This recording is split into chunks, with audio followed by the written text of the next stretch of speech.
l'ordre de préparation des cafés, il existe ce que nous appelons maintenant le soft coffee, qui est un café dont la préparation nécessite un peu de temps et qui est réalisé justement pour améliorer ou pour optimiser la révélation des arômes.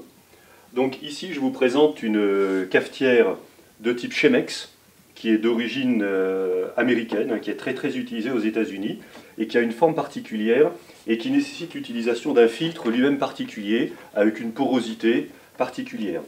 Donc on détermine un grammage, on détermine un type de mouture qui sera adapté à ce filtre, une température de l'eau, et l'eau nécessite évidemment, pour tous les cafés, hein, une qualité de l'eau.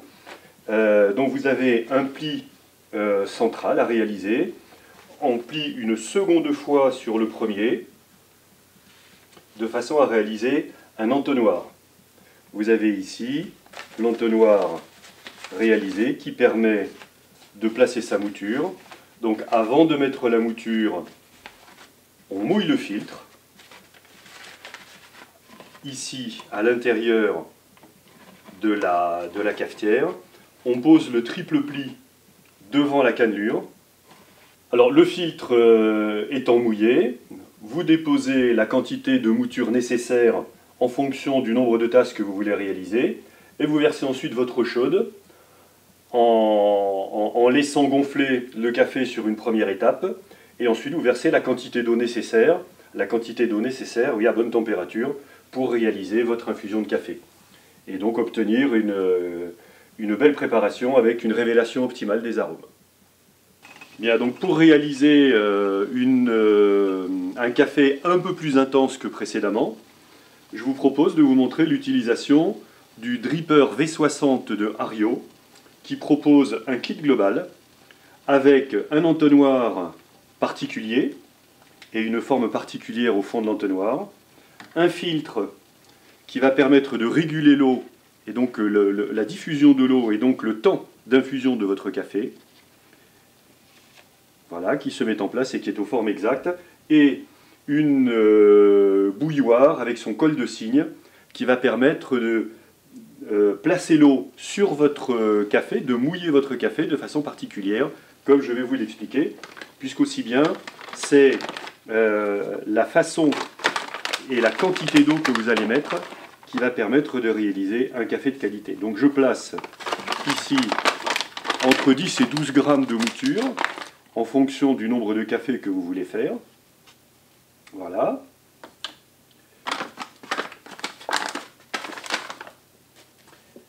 Et nous allons donc verser de l'eau de l'intérieur vers l'extérieur. Donc là, j'attends un tout petit peu maintenant que ma mouture gonfle et qu'elle soit suffisamment humectée.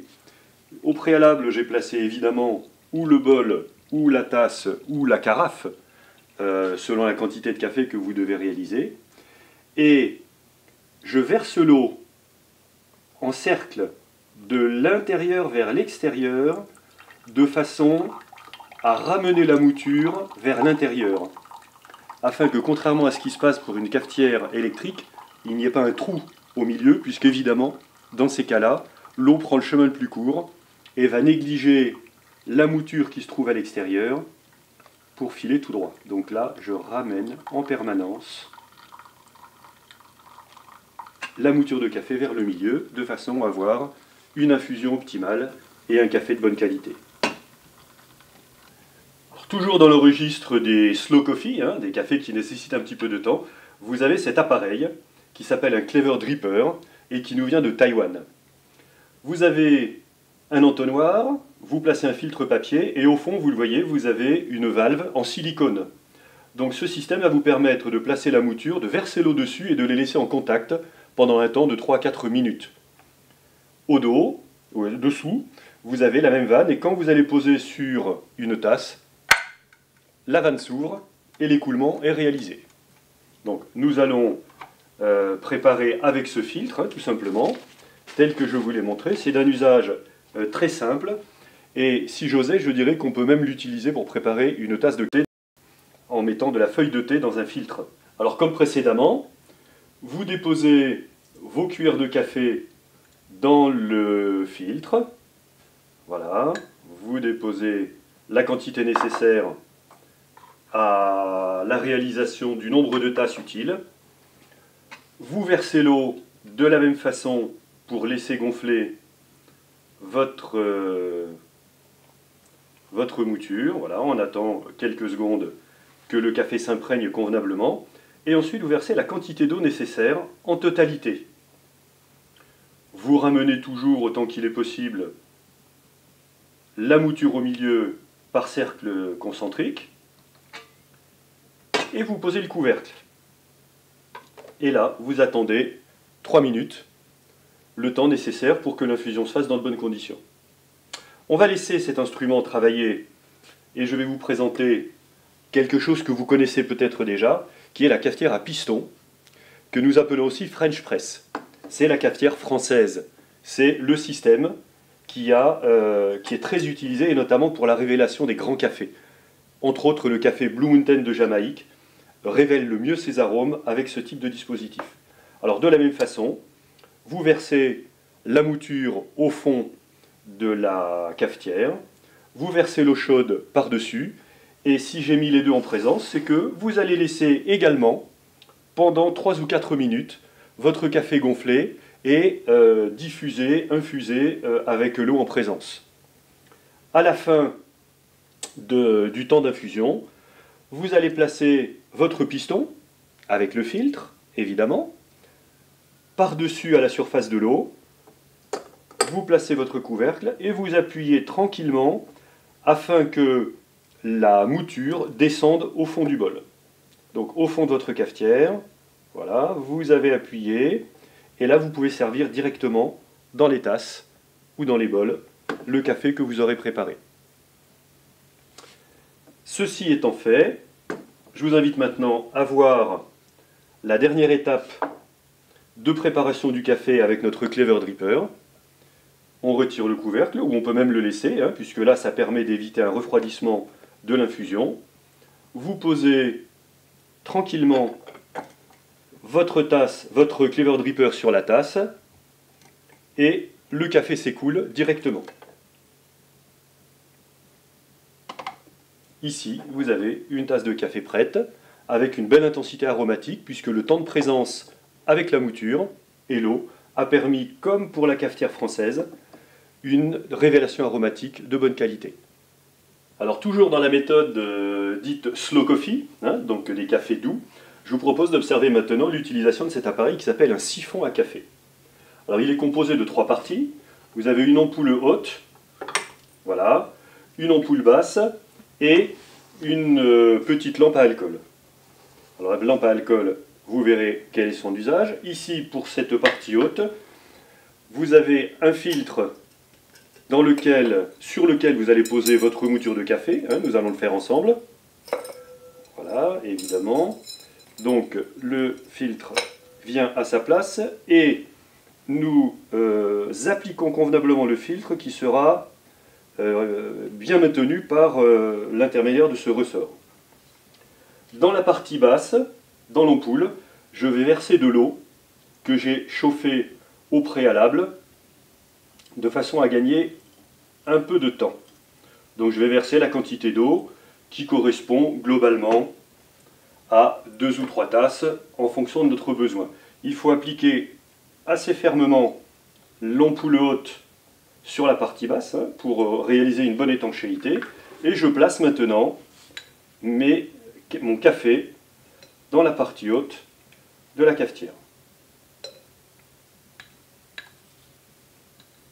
Voilà, donc je vais verser l'équivalent de mes 3 tasses de café. Voilà, je remets le couvercle et maintenant je vais allumer la lampe à alcool. Et vous allez pouvoir observer ce qui se passe, puisque dans les quelques minutes qui vont suivre, l'eau qui est déjà préchauffée et la couche d'air vont se dilater et l'eau va passer dans la partie supérieure pour commencer à humecter le café. Et on voit d'ailleurs l'eau ayant déjà un peu chauffé, que vous avez une partie qui a commencé à monter. On voit que le niveau de l'eau ici augmente. Voilà, le refroidissement s'opérant tranquillement. Vous avez maintenant votre infusion de café qui se fait vers le bas. Voilà, votre café infuse tranquillement dans la partie basse. Alors, je vais retirer quelques bulles qui sont restées collées sur la partie basse de votre cafetière. Voilà, l'infusion va se terminer maintenant. Et alors, je dirais que l'intérêt particulier de ce dispositif est à la fois de faire une préparation assez spectaculaire, hein, c'est très joli. Le deuxième avantage, c'est que vous n'avez aucun contact de la flamme avec le café. Et le troisième avantage, c'est que le temps d'infusion en présence du café et de l'eau, et ensuite le double passage par le filtre, va vous donner un peu plus de matière. Donc par rapport à toutes les autres méthodes que nous avons vues précédemment, c'est celle qui va vous donner un café à la fois puissant, aromatique, sans amertume, non brûlé puisque vous n'aurez pas le contact avec la flamme, et avec un peu plus de matière grâce à ce double passage. Donc nous allons maintenant retirer l'ampoule supérieure. Voilà, l'ampoule supérieure que je mets dans le couvercle à l'envers, qui est prévu à cet effet, et vous pouvez servir directement votre café dans les tasses. Et nous avons une très belle liqueur avec des reflets légèrement orangés. Et là, vous avez une belle dégustation pour le plaisir. Voilà, donc le dernier outil que nous allons voir, c'est quelque chose que vous connaissez, qui est la cafetière à l'italienne, mais qui présente une particularité, c'est que là, elle nous fait sortir du domaine du soft coffee. Même si on reste dans une préparation manuelle, vous avez un début de café pression. Et je vous explique.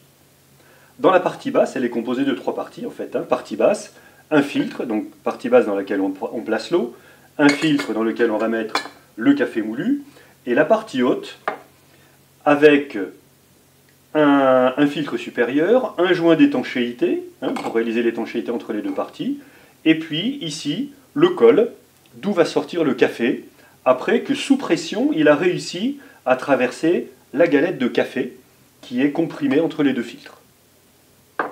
Voilà, donc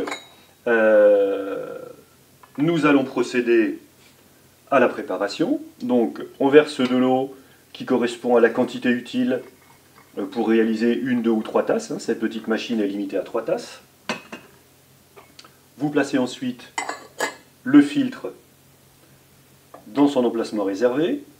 Le café moulu, qui est un café qui a une mouture plus grosse. Vous avez peut-être pu observer que la grille du filtre café a des trous beaucoup plus gros que sur un filtre papier ou que même sur une cafetière française telle qu'on l'a vu tout à l'heure, la French Press. Donc je visse la partie supérieure sur la partie inférieure, bien serrée.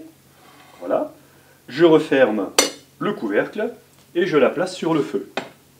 Ici, je ne vous l'ai pas présenté, vous avez une petite soupape qui, votre cafetière étant sur la flamme directement, va limiter la pression à l'intérieur de la cafetière, ça pourrait la faire exploser, et aussi limiter la pression pour que le passage se fasse dans des conditions régulées.